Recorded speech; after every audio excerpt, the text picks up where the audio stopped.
the question, to repeat it, is that what do you think of marching with socialists and feminists and communists against Israel? We see some Muslims engaging in this, and I don't think it's allowed. I don't think that Muslims should be marching with these groups that really they don't like Islam and they are opposed to Islam. When they say free Palestine, these particular groups, they mean they want to see Palestine as this like pro-LGBT feminist state, communist state. That's what they want. And there was examples of Muslims attending some of these protests with flags that had La ilaha illallah on them.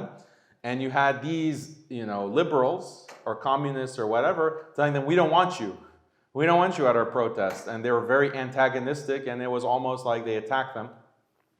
But what about protesting on our own terms? What about making a statement on our own terms as Muslims? Muslims leading their own protests against Israel for our Palestinian brothers and sisters.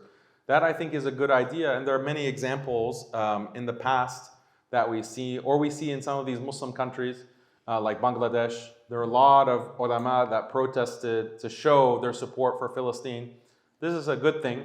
But as soon as we compromise to join hands, this comes from a kind of inferiority complex that, we can't do it ourselves. We have to make sure that there's someone next to us, a non-Muslim. Otherwise, we're too scared to protest.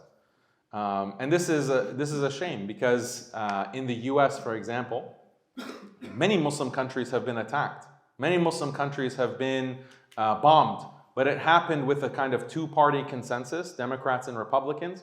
And we didn't really see a big turnout of Muslims protesting in the street because of those kinds of actions. Why?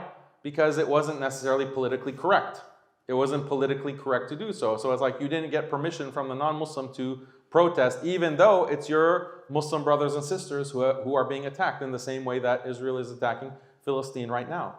So are you protesting for Palestine because you really care about your brothers and sisters, or are you doing it because you feel safe to do that? Otherwise, if they didn't give you permission to do it, you would not. This is something we have to question our own intentions and purify our intentions and make sure that we're doing things from a position of a superiority, not inferiority complex.